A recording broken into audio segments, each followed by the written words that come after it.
We consider the constant flow controlled mechanical ventilation, volumetric controlled mechanical ventilation.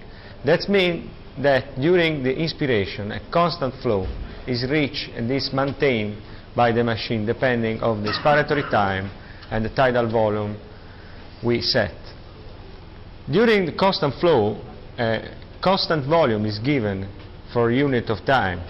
So if we consider the corresponding part of the pressure airway opening curve, we can have three situations depending on the respiratory mechanics.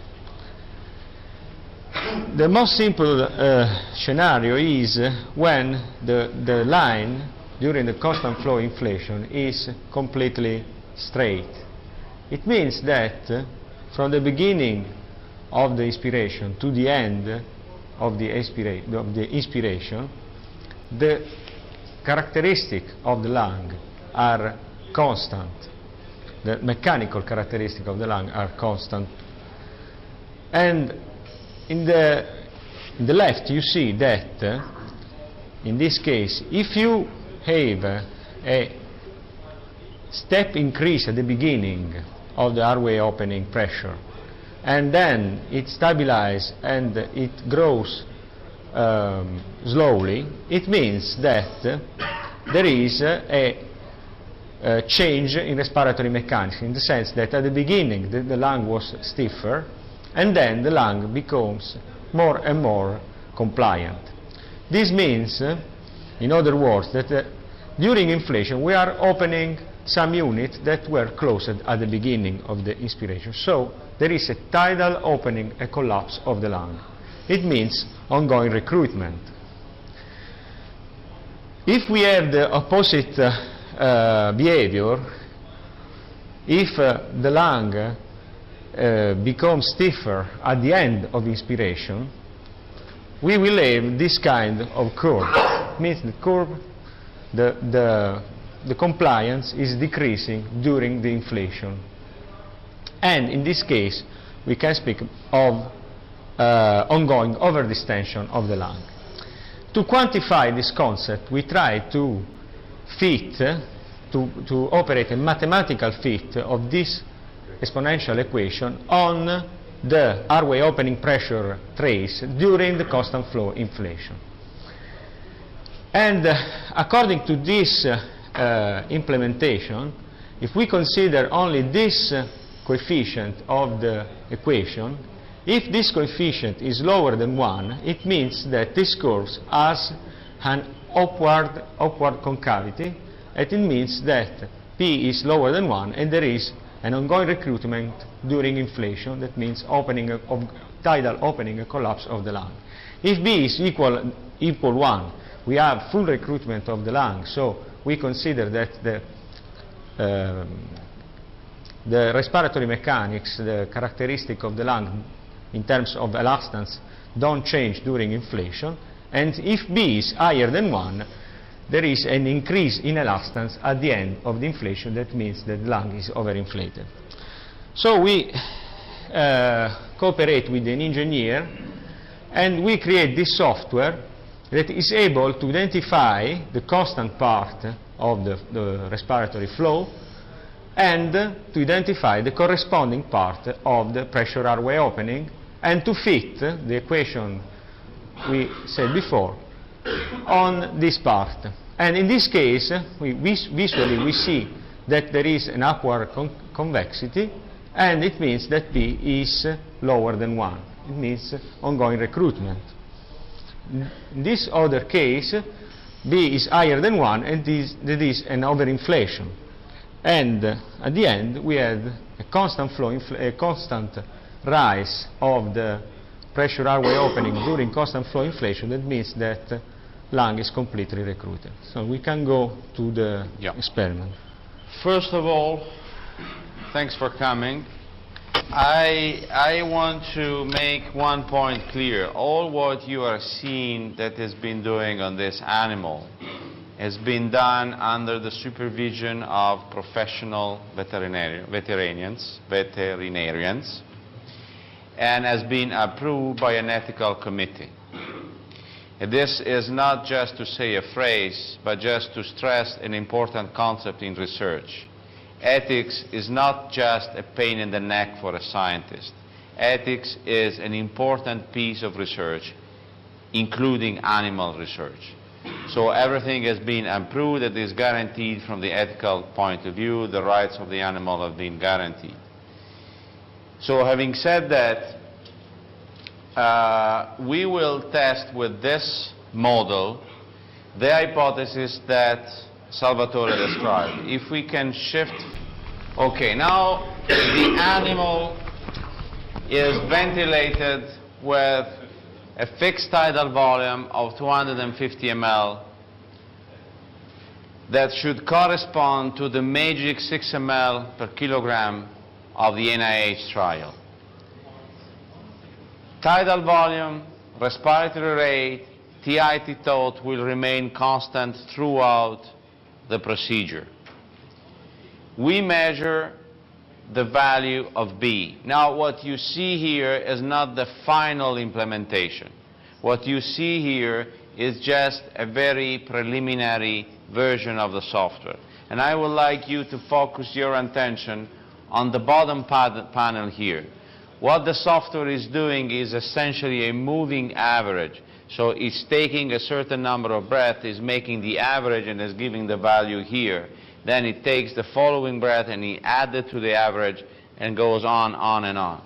So please focus on this panel here. So PEEP is 0, tidal volume is 250. I'm trying to buy time so the pressure goes up. And the stress index is close to 1. Based on this information, we should say that with PEEP 0 and with that tidal volume, there are no opening and closing. This is what the stress index is telling us. There is no ongoing recruitment. That does not mean that the lung is fully recruited. In order to say that the lung is fully recruited, we should first increase the PEEP level till we start to see overdistension, and second, proceed with the recruiting maneuver. So, Salvatore, let's start to increase the PEEP level till B remains equal 1. So 2 centimeters of water of pressure.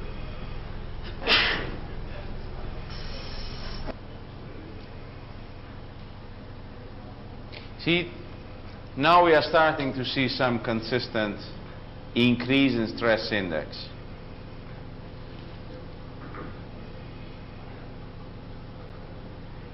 Meaning that with this level of PEEP, some alveoli are clearly over the standard. So at that point, we should decrease a bit the PEEP level. I would go down to 5. And accept this 1.1 value as first step of the recruiting approach. So 1.1, there is no mechanical stress, there is no opening and closing, okay? What is the stress index telling us now is that what is seen by the ventilator in terms of tidal inflation is not over the standard.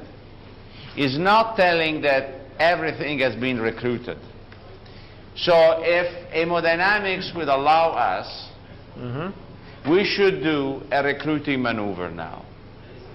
The hypothesis being is that if the recruiting maneuver succeeds in opening some collapsed area that are not seen by tidal inflation, the coefficient B should decrease from 1.1 to lower than 1, 0.9, 0.95, I don't know. So let's try with the recruiting maneuver. 45 centimeters of water for 40 seconds.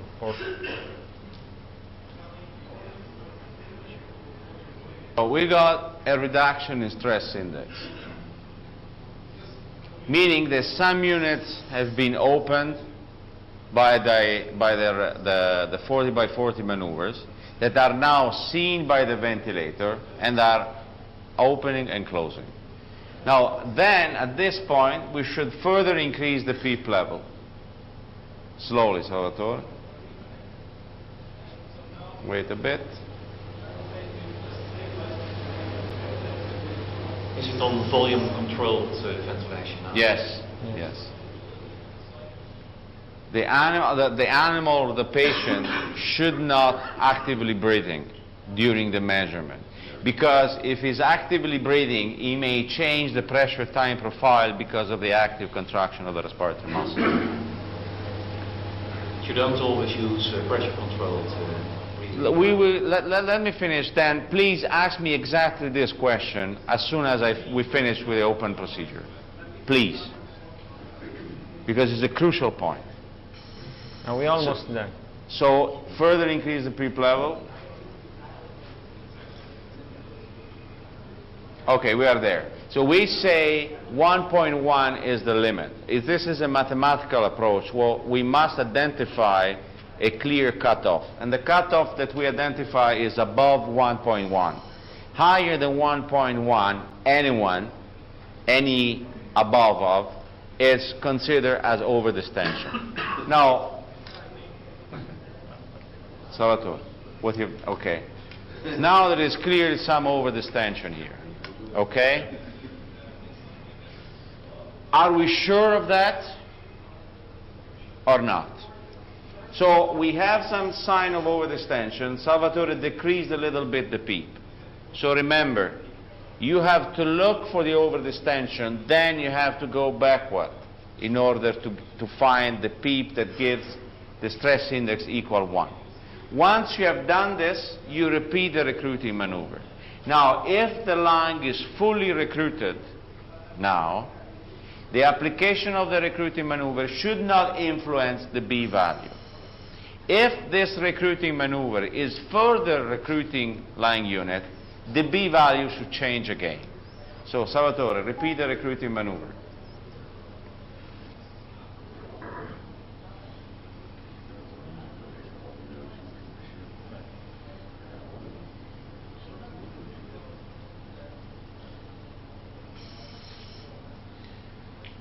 So we end up with a value that is still within the limit of 1, so we can further increase the PEEP level until we see the second overdistension. Salvatore. Yes.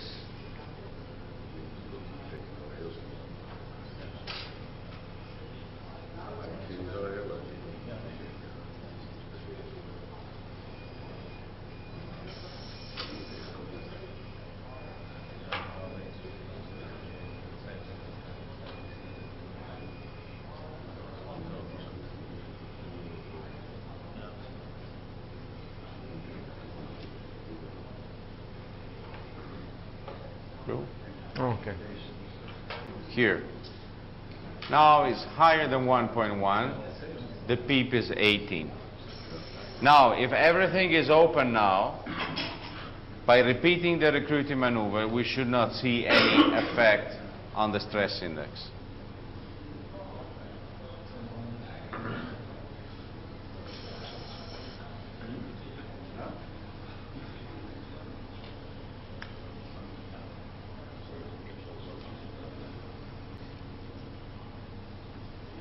So, is again close to 1 and is telling us that everything could be open has been open. Now, with this approach, we were able to set the level of PEEP, and we were able to identify the number of recruiting maneuvers that had to be implemented in order to obtain the fully recruited lung. But before we open the discussion, I want to stress two concepts. The first one, if I say B is equal 1, stress index is equal 1, means that the units that are seen by the ventilator in that moment are not overdistended, nor are submitted to opening and closing phenomena. That's all.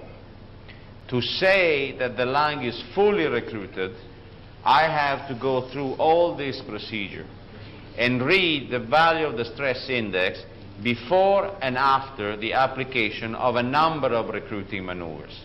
And only then, by combining the action and the measurement, I can say if the lung is fully recruited or not. Now, I owe you an answer. Actually, you have seen the worst case scenario. The animal was actively breathing. There is actually some secretion within the tubings, and the signal is noisy. First, you can use this technique only during constant flow ventilation, and the patient/animal must not breathe spontaneously, because if he does so, he may change the pressure time profile by actively contracting the respiratory muscles, first. Second, if you have secretion, if you have noise on the airway opening pressure signal, you may have some problem in picking up the value. Now, the software is able to identify the noise, is able to filter it out, but in this version is giving this oscillation of numeric numbers that you see on the screen, because it's a research tool. Third, it has to be done during controlled mechanical ventilation, constant flow setting. The 90% of patients with ARDS ventilated in the ICU are on pressure control or on pressure regulated volume control. Under these circumstances, this test can't be used. There are two solutions for this. The first one is you use this approach as a monitoring tool. So for a few minutes, you go back, you go to volume control, you do your measurement, you pick up your value of PEEP, and you know the number of the recruiting maneuvers that you have to do in order to open the lung, and then you go back to pressure control, you ventilate your patient with pressure control by keeping that PEEP level. In order to do that, you have to maintain the same volume history.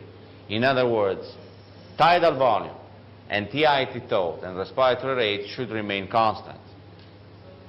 The second solution, the second answer to your question is, because it's possible to implement this approach during pressure control.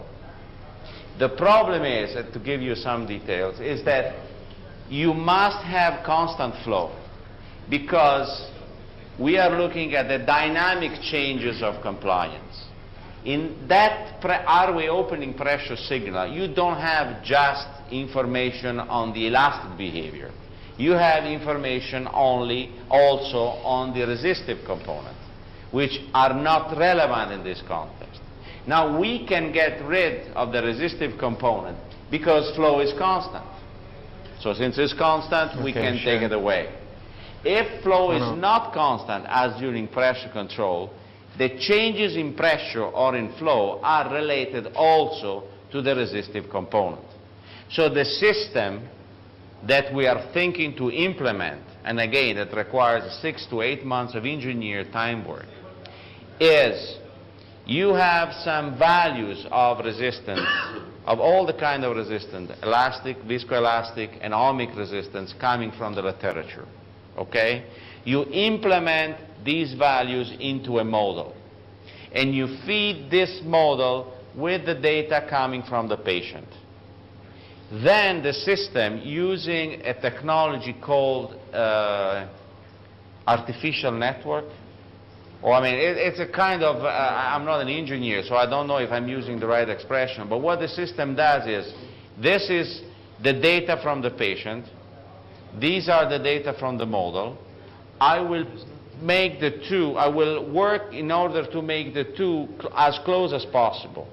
When they are identical, I have the resistive values that I can use to subtract from the airway opening pressure signal during pressure control in order to subtract the resistive component and give you the analysis of the rate of changes of the elastic component. Other question? Yes. Does the level of flow have an effect on your curve? Which one? Yeah, well, you can, you now use, what's the flow there, 60 liters? Yes. Let's say you use 120, what happens then? Yeah. As far as the flow remains constant throughout the procedure, there is no effect. Of course, if from one PEEP level to another PEEP level you change the flow rate, then you screw up your measurement. But as far as you maintain the same volume history throughout the procedure, whatever is the flow level, it doesn't matter. Of course, in terms of quality of the measurement, the more constant the flow is, the better the measurement is. Now, in the experimental settings or in the clinical settings until now, with a flow of 0.5 liter per second, we were able to get a quite constant flow. Now, Salvatore may show you the algorithm that we have in our software, not in the one that is implemented here, to identify, according to some criteria, if the flow was really constant or not, right? So we had this criteria to validate the measurement. If the flow was not constant, the system rejected the measurement. If there was some noise within some limit, some oscillation on the flow signal, because the signal that is shown there is coming from the solenoid valve, the system that is feeding our system is coming from the pneumotach. So we had some oscillation during the constant flow. Our system was able to take them into consideration and correct for these oscillation on flow in order to get rid of the resistive component. I have a question. Yes. If you look at these curves, the actual curves, you see there the slopes. Yes. And if I recall what your colleague told us about the implementation of the B1 and further, I can very much see if it is a concave, you can see that. Yeah. It is difficult to see by the eye, eyeballing, if it is the other way around. And, is your eye not doing that bad in just assessing what B would be? I mean, what is your feeling? Because the example he gave, it was only in the beginning, while actually it should be Where are in you the end. from? Where are you from? Where I live, or what do you Yeah. mean? Where do you work? In the Groningen, the Netherlands. So you are European. Yes. So your eye, that have a substantial background in respiratory physiology, in clinical critical care, are certainly able to pick up the overdistension.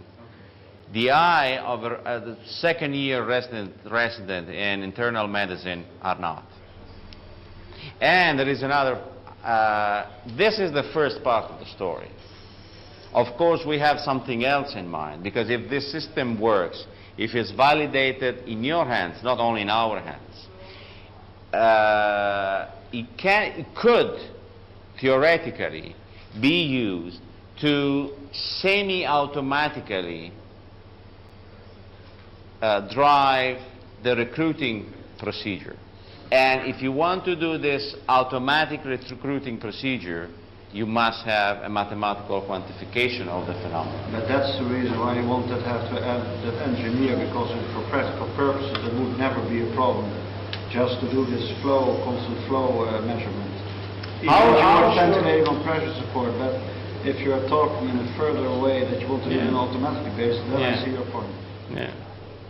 And the other point is that this system should work not only in your hands, that know respiratory physiology, but also in somebody else's hands that know nothing about respiratory physiology. It is plenty out there of people like that. Marko, you want to show how the system knows that pick up the constant flow, no? We have the first threshold is to identify the inspiration. We put this threshold depending on the level of flow we have.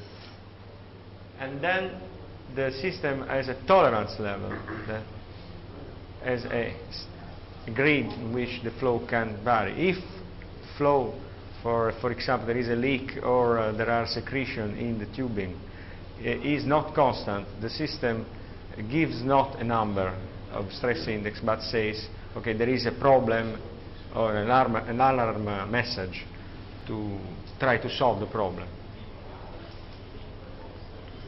Other question? Yes?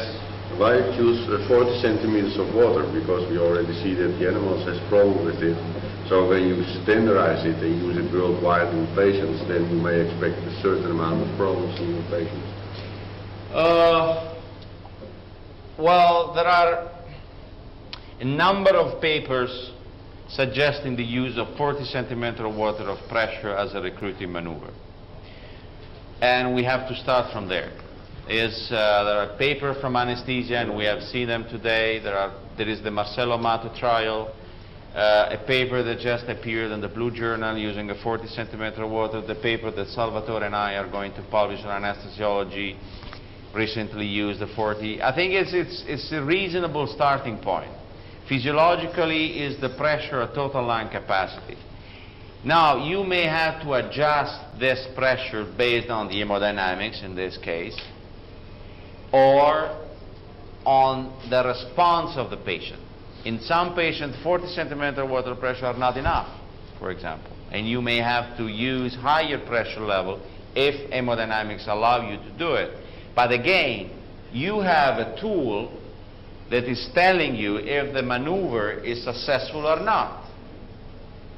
What, for example, to go online with this automatic procedure idea, what we are doing right now, we are developing an expert system that is based on the measurement of stress index, okay? So, and plus a number of measurements of hemodynamics and gas exchange. Because we said to our colleagues, we developed the stress index theory. We believe in the stress index. However, we want the devil advocate and see, let's check if the stress index is really telling us that the lung is fully recruited. So let's look at oxygenation, and let's look at dead space. So we collect online PaO2 and PaCO2, online end-tidal CO2, and we collected online arterial blood pressure oscillation, the delta up, delta down, to check for the hemodynamic performance, okay? And we say the stress index must be equal 1 after the application of the recruiting maneuver. If after the application of the recruiting maneuver there is no response, in other words, there is no improvement in oxygenation, and after the application of the recruiting maneuver, the stress index does not show the change in shape, suggesting the presence of recruitment of new units, then increase the level of pressure that you have to apply during the recruiting maneuver. And then there is a quite complex algorithm that takes into consideration hemodynamics and against gas exchange to end up with an integrated stress index strategy. Yes? And then 1, 2, and 3. You first. No, he first. He was faster than you. Maybe, thank you. Maybe I ask you a stupid question, but in the first workshop we saw a method which is different, but it is made to make the same object, to make total recruitment in a pressure controlled model, and it is in a volume controlled flow constant. Are you achieving basically the same result, or is there a difference? Because we see here a firm which is investing in two methods achieving the same goal, or am I wrong? Who answers to that question? No, I don't think they are doing the same thing. I don't think they're doing the same thing. Because doing the same thing, but the question is the objective the same?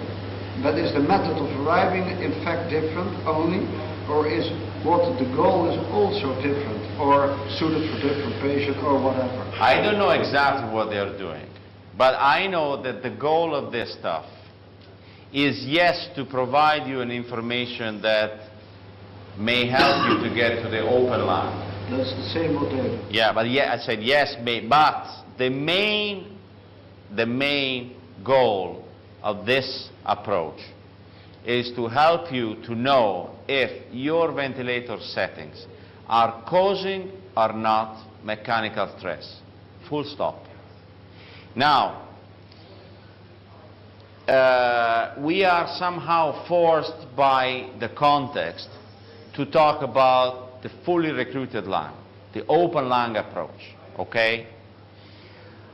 I don't know if the open lung approach is the best thing for a patient with ARDS. I simply don't know. And actually, if I have to base on the evidence, I should tell you that the evidence we have are suggesting that a small tidal volume and a small PEEP is more than enough to save patients. Okay? Now, I don't know, another trial is going on right now trying to have something close to the open lung. And this will tell us if the open lung is better or not than the partially collapsed lung. Okay? And this is their problem. Our problem is, are you sure that ventilating a patient with 10 of PEEP and 6 ml of tidal volume using the NIH table, you have 24 hours a day, no stress? No, you don't know. This tool is telling you if your patient, whatever is the setting you are using, whatever is the ventilatory strategy, the Lachman strategy or the NIH strategy, if your ventilatory strategy is causing or not mechanical stress. Full stop. Okay, but then I get it like this. You're in fact combining two things which makes things a bit confusing. The first point is that you're introducing an instrument to tell you whether we have such a curve or not. Yes. That is independent of what you're doing, but just to say whether you have inflicted a stress. Yes. That in fact would be enough to just introduce the stress index. Yes. But then you have combined it for the setting of the symposium. Yes.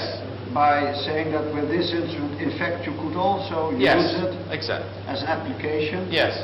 To obtain a fully recruited lung. Exactly. The way how we decided to set up this workshop was, in fact, to give you first the message, B equal 1 means no stress. Full stop. Second, because of the intrinsic physiological meaning of the stress index, you can use it to completely open the lung. Okay? So your question was not stupid at all and faster than his. So now is your time.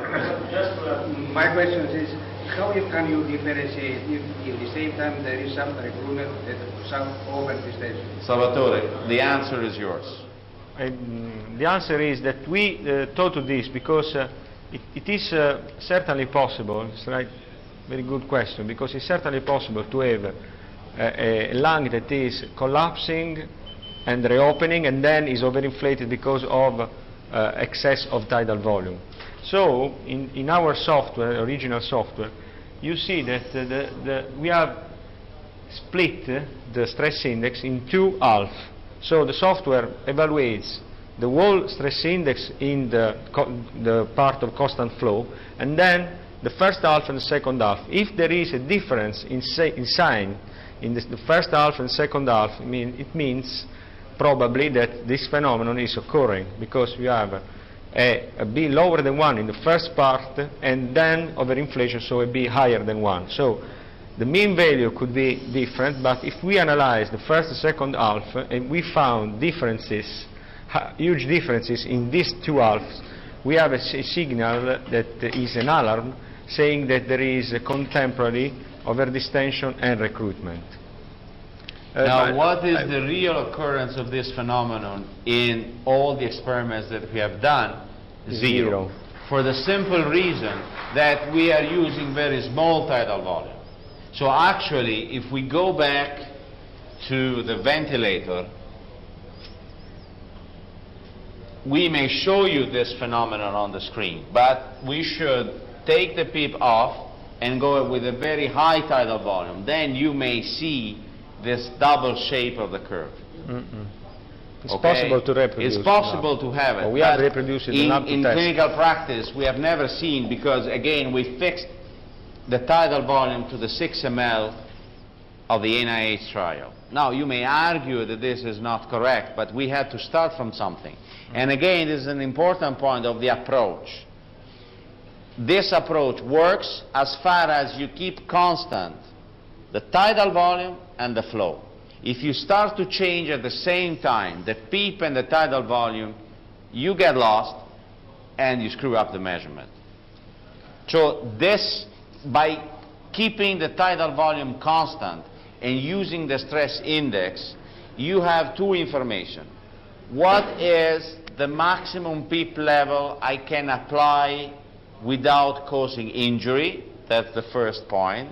And second, if I combine a certain number of recruiting maneuvers, how many recruiting maneuvers I have to apply, and how much I have to increase the PEEP if I want to get the lung fully recruited.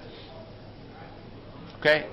I want just to add that this is one of the possible application of this index. Another possible application is, for example, to start with a certain level of PEEP, try to increase tidal volume until you get over distension, because we are not sure that 6 milliliters per kilogram in that patient means more than the 6 milliliters per kilo in that patient could not mean over distension.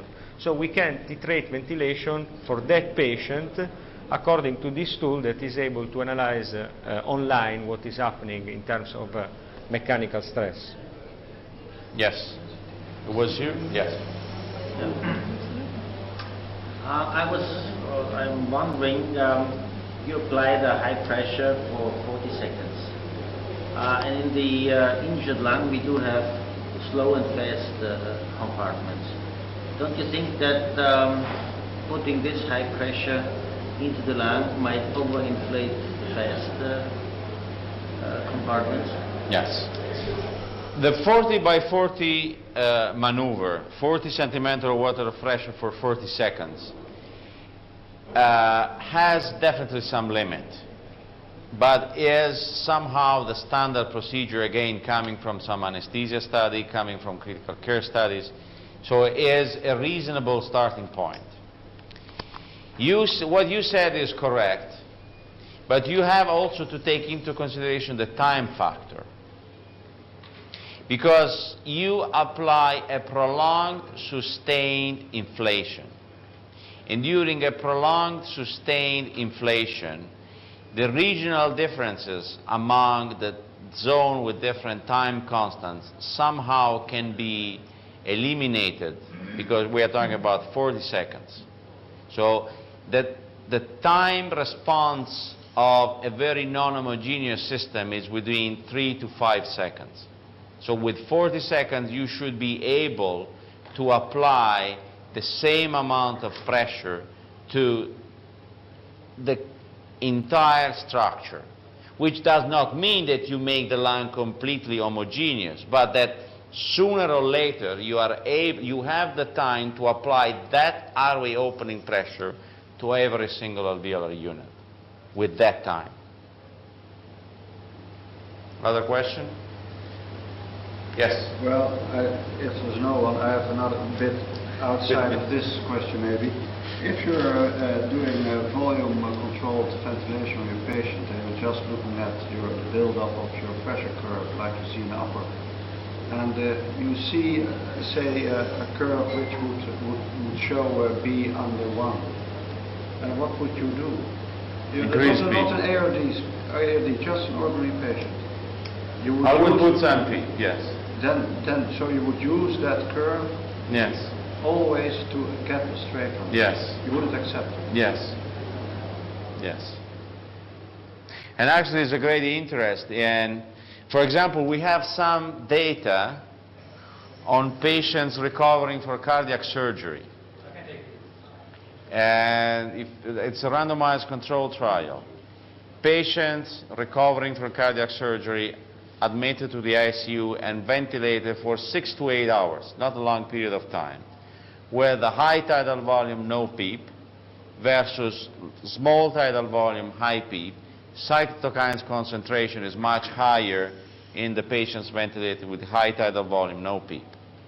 That is saying that even in this patient population, even if they are ventilated for 6 to 8 hours, there is an inflammatory signal played by the opening and closing and potentially overdistension. So again, if we believe that the opening and closing is a source of stress, we should prevent it. Now, it's a big question if this sort of stress applied to a non-injured lung is able or not to trigger a further disease. We don't know, but I would prevent it. Everyone deserves 5 of PEEP, I think. At least 5 of PEEP. Well, maybe at the cost of more volume, though. At the cost of? More volume, though. Yeah. Other question? Are you all convinced?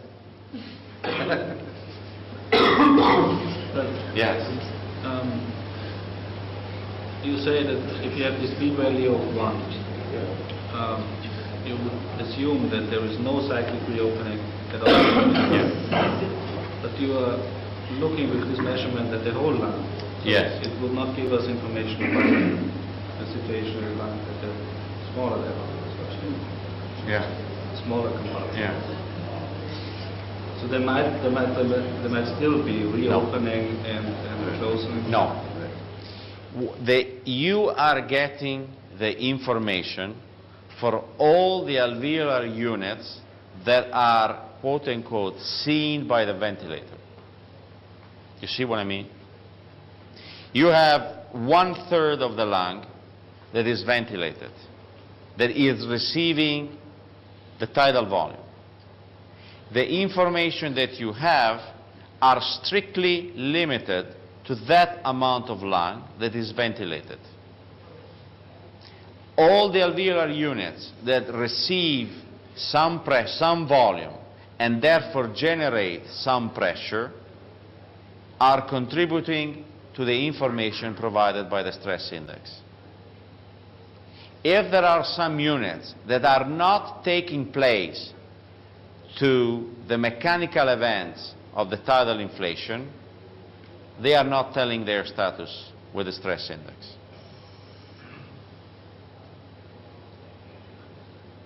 Do you see what I mean? If you have a completely atelectatic unit that is not ventilated at all by the ventilator, this unit is not going to influence the value of the stress index at all. If you have an atelectatic unit that is cycling taking place during the tidal inflation, that unit will contribute to the information provided by the stress index. You know what is going on to your lung that is receiving that tidal volume. And you know what is going on to the amount of the lung that is receiving that tidal volume. If you want to see more, you have to try to recruit, and then you have to apply the recruiting maneuver. Yes? Would you confirm your measurements and your theory behind it with CT scans? Yes, that's what we are doing. That's what he is doing right now with Goran Edestierna in Uppsala. And combining, I showed already some of the measurement, and we are combining the CT scan measurement with the inert gas technique measurement to validate that a stress index lower than 1 indicates the presence of opening and closing, and that the stress index equal 1 indicates the absence of opening and closing, and eventually the presence of a B higher than 1 indicates the presence of overdistension.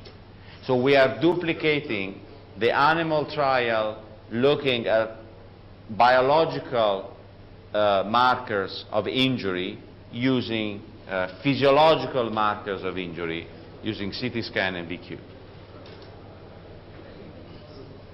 More question? Christus is moving around, meaning that our time is finished, or? Okay. Just to show what happened after the induction of the damage. So this is the situation, you see, atelectasis after the induction with zip. And then we applied the same strategy we applied today. So this is a stress index equal 1. This is the CT scan After at the recruiting end. maneuver. After This recruiting maneuver, using the stress index to test the PIP after the recruiting maneuver. So we have an almost complete reopening of the lung. So this is one of the preliminary pilot pigs we have done. But actually, it is impressive to see how there is a complete recruitment. And we get this only with using the same strategy we used today, and now we don't use the classical mechanical measurement to obtain this. But that's I think, that makes the confusion for my question, because Yeah, now you're relating you're the right. tool directly with complete Okay, recruitment. it's an application of the tool. Yeah, but what you should show is that if you have a B of 1, that you indeed show with Yes. that you don't. We did it already. No, we didn't. No, this Yeah. is a part of the study. No, you are right, because we resonate exactly as you, and this is part of the study. But the main part is to demonstrate that when B is lower than 1, we get a different pattern in CT scan between end expiration and then expiration in terms of volume that open and close. When it's equal 1, we should get a complete opening of what No, when equal is 1, there is no opening. No and opening and closing. collapse. But you cannot show that with CT scan. That's what Yes, I mean. yes, That's right. That's a completely different study. That's different. This is an application of this. You're right. It's done, it's finished. Okay.